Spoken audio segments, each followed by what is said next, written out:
नाज़रीन, इसराइल रोज बरोज तबाह बर्बाद हो रहा है। तमाम ताकतें उसके खिलाफ इकट्ठी हो रही हैं और सिर्फ गजा की मज़ामती तहरीक को ही वो टक्कर नहीं दे सकता। और अब सबसे बड़ी खबर ये सामने आई है कि गजा की मज़ामती तहरीक के पास 1 लाख जंगजू हो चुके हैं। जी हाँ, ये मैं नहीं कह रहा बल्कि खुद इसराइली आर्मी ने इस चीज़ को तस्लीम किया है। इसराइली मीडिया ने इसको रिपोर्ट किया है कि मज़ामती तहरीक इतनी बड़ी पावर बन चुकी है कि अब इसराइल उसके खिलाफ टिक नहीं सकता है। इसके साथ साथ मगरबी किनारे में बहुत बड़ी लड़ाई छिड़ चुकी है। गजा की तर्ज पर वहां पर बहुत बड़ी जंग छिड़ चुकी है। यहाँ आज वहां पर बहुत बड़ा हमला किया गया जो कि ग्लोबल तवज्जो का मरकज बन चुका है और वहां पर दर्जनों इनके फौजी हलाक हुए हैं और दर्जनों इनके टैंक्स, इनकी व्हीकल्स हैं, उन्होंने उड़ा के रख दिए और भारी नुकसान उठाना पड़ा है। वो अपडेट्स भी आपके सामने रखेंगे। और इसके अलावा एक और बहुत बड़ी खबर सामने आई है, जो इनकी फौज में बगावत चल रही है। पता चला है कि हजारों मजीद फौजी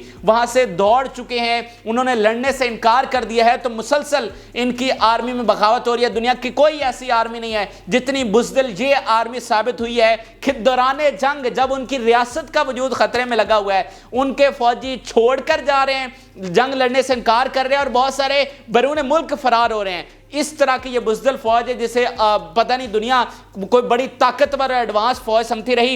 ये तमाम चीज़ें सबूतों के साथ जो इसराइली मीडिया ने खुद तस्लीम किया है, जो शिकस्त तस्लीम किया है, तमाम पूरे सबूतों के साथ आपके साथ शेयर करेंगे। सबसे पहले हम गजा की बात कर लेते हैं। मज़ामती तहरीक जो झंडे गाड़ रही है, जो फतह उन्होंने समेटी है, उसकी कोई मिसाल नहीं मिलती। और अब सबसे बड़ी खबर ये सामने आई है कि उनके पास 1 लाख के करीब जंगजू हो चुके हैं। इससे पहले ये समझा जाता रहा कि उनके पास 15-20 हजार के करीब जंगजू हैं और वो 15-20 हजार से ये नहीं लड़ सके थे। और अब तो उनके पास 1 लाख हो चुके हैं। और इसमें आप ये ज़हन में रखें कि कुछ दिन पहले हमने ही आपको रिपोर्ट किया था और बाकी पूरी दुनिया के मीडिया पर भी ये रिपोर्ट हुआ कि यमनी और लबनानी जो जंगजू हैं वो गजा की सुरंगों में पहुंच रहे हैं और मज़ामती तहरीक को उनका साथ देने के लिए, लड़ने के लिए उनकी सुरंगों में पहुंच रहे हैं। तो अब अगर इतनी बड़ी तादाद हो चुकी है जंगजुओं की, यानी वो 20 हजार से 1 लाख पर पहुंच चुके हैं, तो इसका मतलब डेफिनेटली वो खबर बिल्कुल सच्ची थी और वो तमाम जंगजू गजा की सुरंगों में पहुंचे हुए हैं। अब मैं आपके सामने सबूत रखने जा रहा हूं जो खुद इसराइली मीडिया ने रिपोर्ट किया, उनके जनरल ने खुद तस्लीम किया कि जी हां, मज़ामती तहरीक की इतनी पावर बढ़ चुकी है।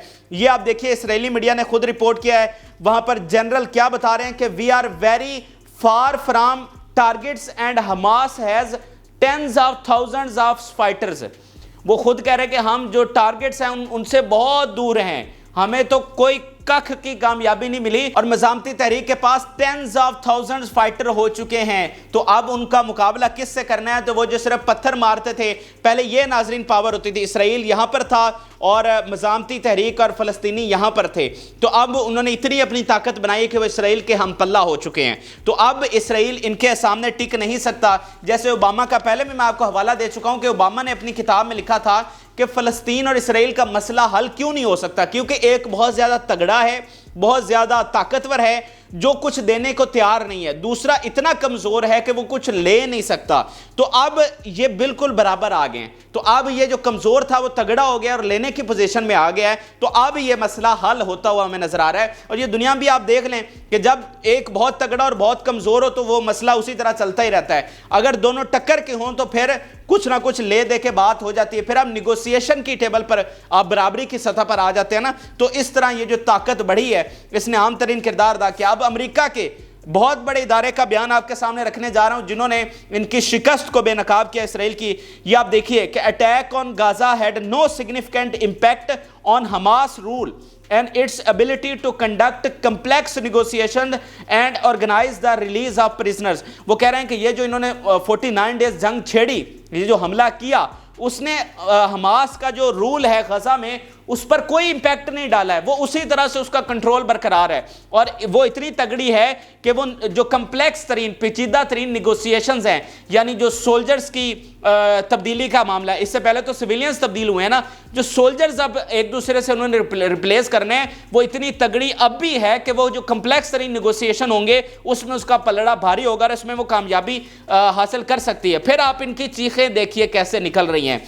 ये आप इसराइली मीडिया का बयान देखिए कि no previous war was such painful. وہ کہہ رہے ہیں کہ اس سے پہلے بڑی جنگیں لڑی ہیں, ہم نے تو عربوں کو ناکو چنے چبوا دیے, لیکن اتنی پینفل وار ہمارے لیے نہیں تھی, اس نے تو ہماری چیخیں نکلوا دی ہیں. پھر ان کا ایک اور اہم ترین بیان دیکھیے کہ no war was such gap between public and leaders. اب یہ جو ہم آپ کو بار بار رپورٹ کر رہے ہیں کہ ان کی پبلک اور ان کے لیڈرز کے درمیان, ان کی حکومت کے درمیان, نتنیاہو کے درمیان جو بغاوت ہو چکی ہے, جو گیپ آ چکا ہے, وہ بہت خطرناک ہے. تو وہ کہہ رہے ہیں کہ یہ تاریخ میں پہلی بار ہوا ہے, تاریخ میں پہلی بار ہوا ہے کہ حکومت ایک سائیڈ پر کھڑی ہے اور ان کی عوام جو ہے وہ دوسری سائیڈ پر کھڑی ہے. اور وہ ایسا ہونا ہی ہونا تھا, کیونکہ پہلی بار ان کی حکومت ان کو محفوظ نہیں بنا رہی, پہلی بار ان کی حکومت نے گھٹنے ٹیکے ہیں, تو یہ گیپ تو ہونا ہی ہونا تھا.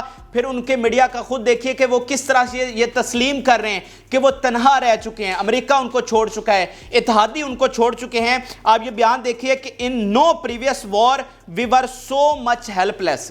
وہ کہہ رہے ہیں کہ بڑی جنگیں گزری ہیں, لیکن کوئی بھی اس سے پہلے ایسی کوئی جنگ نہیں تھی جس میں ہم اتنے ہیلپلیس, بے بس ہو چکے تھے کہ سارے ہمیں تنہا چھوڑ گئے ہیں.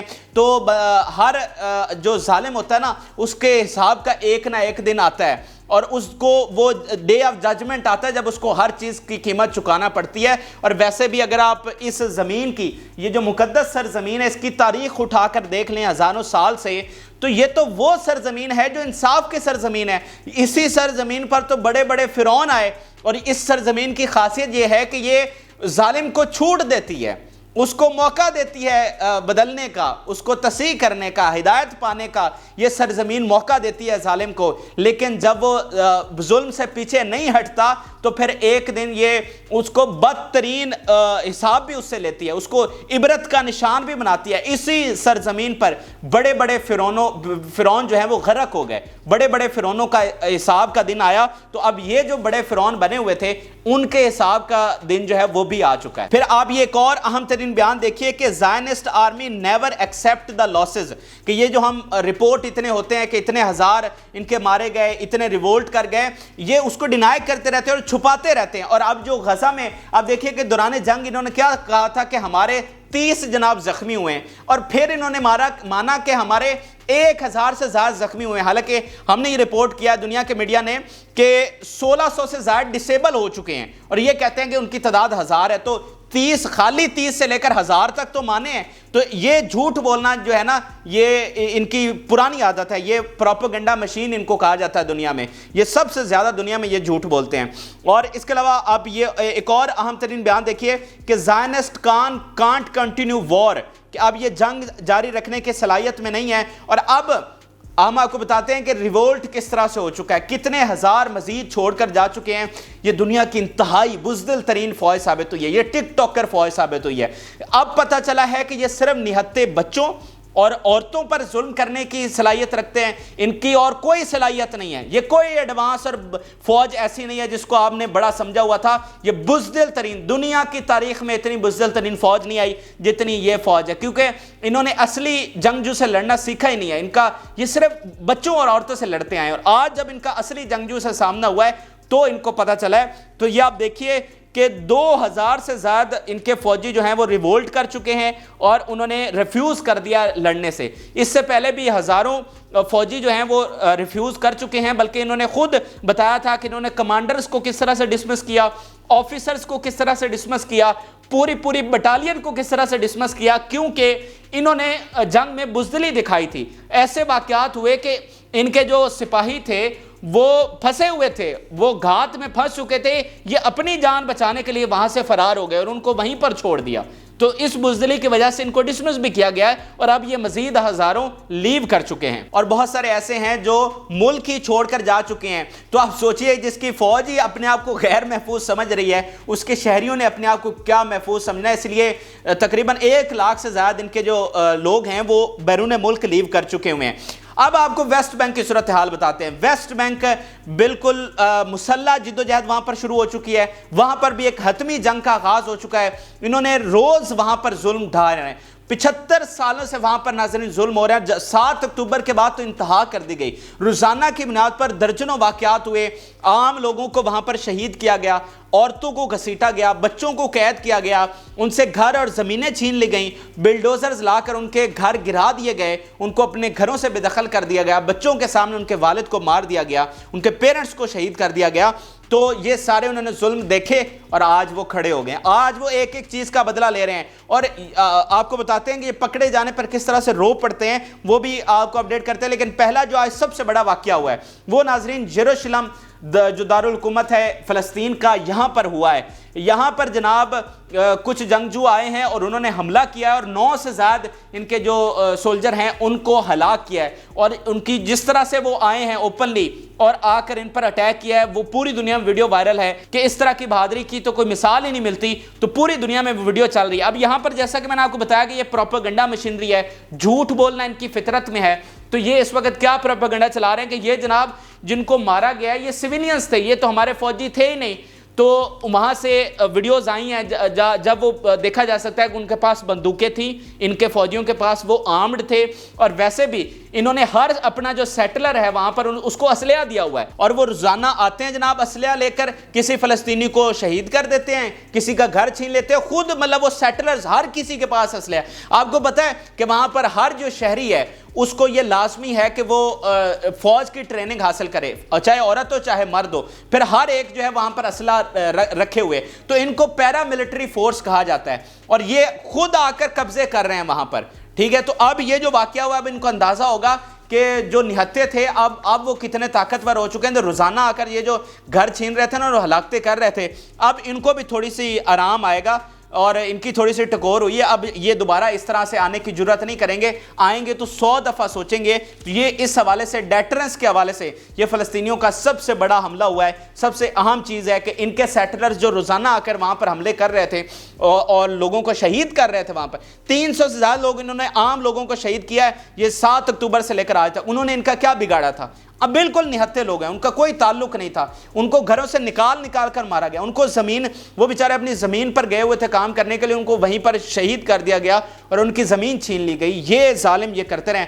आपको पता है वेस्ट बैंक में ये ट्रेडिशन है कि जिनके इन्होंने घर छीन लिया वो गले में चाबियां घूम कर फिरते हैं और वहां पर आपको हजारों ऐसे फ़लस्तीनी मिलेंगे जिनके इन्होंने घर छीन लिया और वो बेचारे अपने गले में चाबियां अपने घरों की सिंबॉलिकली एक एहतजाज के तौर पर पहन कर फिर रहे हैं। फिर रोज़ाना की बुनियाद पर छोटे बच्चों 5-5, 6-6, 8-8 साल के बच्चों को कैद किया जा रहा है। और ये तारीख है कि हज़ारों बच्चे इस वक्त जेलों में पड़े हुए हैं और 40-40 साल से, मतलब एक बच्चे को उन्होंने 5 साल की उम्र में कैद किया था, वो 40 साल हो गए, वो उसी तरह जेल में पड़ा हुआ है और उसका कोई कसूर नहीं। तो ये जुल्म ये करते आए हैं, आज इनको हिसाब देने का वक्त आ। मैंने आपको बताया ना कि इस सरजमीन ने हर फिरौन से हिसाब लिया है, तो इन फिरौनों से भी हिसाब लेने का वक्त आ गया। हालांकि आप हज़ारों साल पहले चले जाएं तो यही यहूदी थे, ये ऐसे ही उस वक्त भी जालिम होते थे और फिर अल्लाह का इन पर ऐसा सख्त अजाब आया कि इनको इनकी ज़मीन से बेदखल किया गया। तो आज फिर ये जुल्म की इंतहा को पहुंच चुके हैं और इनसे हिसाब होना ही होना है। फिर बाकी वेस्ट बैंक में जो बड़े हमले हुए हैं, जो एक्सप्लोसिव डिवाइसेस लगाकर इनकी गाड़ियां, इनकी इन्फेंट्री को उड़ाया गया है, अब वो अहम तरीन सबूत स्क्रीनशॉट्स के साथ मैं आपके सामने रखने जा रहा हूं। ये आप देखिए कि resistance fighters engaged in violent clashes with occupation forces in Tulkarm camp and target them with home made explosive devices. Clearly बता रहे हैं कि वायलेंट क्लैशेस जारी हैं और एक्सप्लोसिव डिवाइसेस के साथ उनको उड़ाया गया, उनकी गाड़ियों को, उनकी आर्मर्ड व्हीकल्स को और उनकी फोर्स को। फिर आप देखिए कि targeted Zionist infantry force with explosive devices caused confirmed casualties. अब उनकी इन्फेंट्री से मुराद होता है जब बहुत सारी फौज हो, तो अब उनको, अब जहां पर जो सबसे बड़ा हथियार इनका सामने आ रहा है, जो हम रोजाना की बुनियाद पर नोट कर रहे हैं कि जो सबसे बड़े वो हमले कर रहे हैं, वो एक्सप्लोसिव डिवाइसेस के साथ कर रहे हैं। वो उन्होंने जगह जगह पर ये नस्ब कर रखी हैं कि यहाँ से इनकी गाड़ियाँ आती हैं, यहाँ से इनके बुलडोजर टैंक्स आते हैं, तो वहाँ पर वो नस्ब कर रखी हैं और वो खाली डेटोनेटर दबा देते हैं। इनकी फौज आ रही होती है तो डेटोनेटर दबाते हैं और वहां पर उनको उड़ा के रख देते हैं। तो एक्सप्लोसिव डिवाइसेस सबसे बड़ा हथियार उनके लिए साबित हो रहे हैं। फिर बिल्डोजर्स, वहां पर उनकी तबाह होने की वीडियोस सामने आ चुकी हैं। इनके बिल्डोजर्स क्या कर रहे हैं कि वो घर मुसलसल गिराए जा रहे हैं। جو فلسطینیوں کی آبادیاں مسلسل ان کو گرائے جا رہے ہیں، ان کے جو روڈ ہیں، ان کی گلیاں، ان کو اکھاڑ رہے ہیں۔ اب بندہ پوچھے روڈ اور گلیاں اکھاڑنے سے آپ کا کیا تعلق ہے؟ صرف وہاں پر ان کا بھی جینا حرام کرنا چاہتے ہیں تاکہ ان کو جارڈن میں دھکیلا جائے، غزہ کے لوگوں کو ایجپٹ میں اور ان کو ویسٹ بینک کو جارڈن میں دھکیلا جائے۔ اب میں آپ کو بتاتا ہوں کہ جب ان کو پکڑا جاتا ہے تو یہ کس طرح سے رونے لگ جاتے ہیں۔ ناظرین، وہ بزدل فوج جس نے 75 سال عورتوں اور بچوں کے ساتھ لڑتی رہی اور ان کو قید رکھا، ان کے ساتھ ظلم جبر، کوئی ایسا ظلم نہیں ہے جو ان کے ساتھ نہیں کیا، ان کی چیخیں سن کر یہ خوش ہوتے تھے عورتوں اور بچوں کی۔ تو آج جب صحیح جنگجو سے سامنا ہوا ہے تو پھر پتہ چلا ہے کہ یہ کتنے ایک طاقتور ہیں، کتنے بہادر ہیں۔ یہ آپ سکرین پر دیکھ لیجئے ثبوت کہ ان کے جب فوجی ویسٹ بینک میں پکڑے جا رہے ہیں اور وہ ہلاک ہونے سے پہلے کس طرح سے رو پڑتے ہیں اور بھیک مانگتے ہیں، زندگی کی بھیک کہ ہمیں چھوڑ دو۔ اور یہ وہی فوجی ہیں جو عورتوں اور بچوں پر گولیاں برسانے سے باز نہیں آتے، ذرا نہیں ہچکچاتے۔ کل اتنا افسوسناک انہوں نے واقعہ وہاں پر ہوا ہے جو کہ وہاں کا ایک معمول ہے کہ ایک بیچارہ 9 سال کا چھوٹا سا بچہ تھا، گلی میں کھڑا ہوا تھا، اس کو ان کے سنائپر نے سر پر گولی مار کر شہید کیا۔ یہ روزانہ یہ کام وہاں پر کر رہے ہیں اور خود جب یہ پکڑے جاتے ہیں یہ ظالم تو پھر رونے لگ جاتے ہیں اور بھیک مانگتے ہیں اپنی زندگی کے کہ ہمیں رہا کرو۔ تو یہ ہے جناب ان کا اصلی چہرہ، اور یہ پتہ چلا ہے ان کی بزدلی اور شکست کی داستانیں اب ایسے بالکل سامنے آ رہی ہیں۔ اب ذرا آپ کو نتن یاہو کے حوالے سے بتاتے ہیں کہ نتن یاہو کی کتنی ذلیل و خوار ہو کر وہاں پر رہ گیا، اپنی عوام کے سامنے اتنا بے عزت ہو چکا ہے یہ بندہ، کوئی کسر نہیں وہاں پر رہی اور بالکل اس کی بہت ہی ذلیل و خوار وہاں پر ہو رہا ہے، اور عوام پوری طرح سے اس کے خلاف اٹھ کھڑی ہوئی ہے اور کسی بھی وقت اس کو وہ اس کی گدی سے اکھاڑ پھینکیں گے، کیونکہ ایک بھی بندہ اب اسرائیل میں نہیں ہے جو اس کا حمایتی ہو۔ سب سے بڑا ثبوت آپ کے سامنے رکھنے جا رہا ہوں، ہوا کیا ہے، اس سے بڑی کوئی شرم کی بات ہو ہی نہیں سکتی۔ نتن یاہو کے پورے کریئر میں یعنی کسی وزیر اعظم کے ساتھ اگر ایسا ہو تو اس کو شرم کے مارے گھر سے بھی نہیں نکلنا چاہیے، وزیر اعظم تو بننا تو بڑی دور کی بات سے فوراً استعفیٰ دے دینا چاہیے، جو نتن یاہو کے ساتھ ہو رہا ہے۔ نتن یاہو نے جناب جو پریزنر ریلیز ہو کے ان کے آئے ہیں ان کی فیملیز کے ساتھ ملنے کی ریکویسٹ کی کہ وزیراعظم صاحب جناب آپ سے آ کر ملنا چاہتے ہیں، کیونکہ ہر جگہ پر جا کے اس نے تصویریں ویڈیوز تو بنوانی ہوتی ہیں اور تو اس کا کوئی کام نہیں ہے، تو یہ جناب اس نے ریکویسٹ کی اور فیملیز نے وہ ریکویسٹ کینسل کر دی۔ فیملیز نے کہا ہم نے تم سے نہیں ملنا۔ تو اس سے زیادہ کوئی شرمندگی کی بات ہو نہیں سکتی، اور یہ سب سے بڑا ثبوت ہے کہ اسرائیل میں اس وقت کتنی انٹرنل انسٹیبلٹی آ چکی ہے۔ اسرائیل وہ خود پہ پیچھے میڈیا نے رپورٹ کیا نا کہ کبھی لیڈرز اور عوام کے درمیان اتنا گیپ نہیں تھا، تو آج ان کے اندر جو انٹرنل انسٹیبلٹی ہے وہ اس حد تک بڑھ چکی ہے۔ اور آپ ذہن میں رکھیں کہ نتن یاہو کا یہ پریزنر ایکسچینج ڈیل لینے کا ایک مقصد یہ بھی تھا کہ ڈومیسٹک پریشر کو کم کیا جائے، جو عوام اس کے خلاف ہو گئی ہے اس کے سینٹیمنٹس کو تھوڑا سا کم کیا جائے، لیکن وہ سینٹیمنٹس اور بڑے ہیں کیونکہ یہ پوری طرح سے حکومت اپنے شہریوں کے سامنے بے نقاب ہو گئی ہے کہ تم اس جنگ سے تو ہمارا اپنا وجود خطرے میں ڈال رہے ہو، ہمیں بچا نہیں رہے ہو، ہمیں سیف نہیں رکھ رہے ہو۔ تو اس طرح عوام اور ان کی حکومت بالکل آمنے سامنے ہو گئی۔ یہ بہت ہی شرمناک واقعہ نتن یاہو، جس کے اپنے گھر میں عزت نہیں ہے، باقی دنیا میں اس کی کیا عزت ہونی ہے، اور یہ اسرائیلیوں کو بھی سوچنا چاہیے کہ نتن یاہو ان کے لیے کتنا بڑا خطرہ بن چکا ہے۔ تو یہ اہم ترین حقائق ثبوتوں اور دلائل کے ساتھ آپ کے سامنے پیش کیا، آپ اپنی رائے سے ضرور آگاہ کریں، اور جن لوگوں نے چینل کو سبسکرائب نہیں کیا وہ چینل کو ضرور سبسکرائب کر لیں، اور یہ ذہن میں رکھیں یہ فیصلہ کن گھڑی ہے۔ اب فیصلہ ہونا ہے کہ اسرائیل رہے گا، فلسطین آزاد ہوگا یا نہیں۔ کسی منزل پر پہنچے بغیر یہ جنگ ختم نہیں ہو سکتی، اور اسرائیل کی سب سے بڑی کوشش یہ ہے کہ عوام کی توجہ جو ہے وہ اس جنگ سے ہٹائی جائے، کیونکہ عوام ہی سب سے زیادہ فلسطین کا مقدمہ اس وقت لڑ رہے ہیں اور اس جنگ میں میجر کردار ادا کر رہے ہیں۔ تو آپ اپنی رائے ضرور آگاہ کریں، چینل کو سبسکرائب کر لیں۔ اجازت، اللہ حافظ۔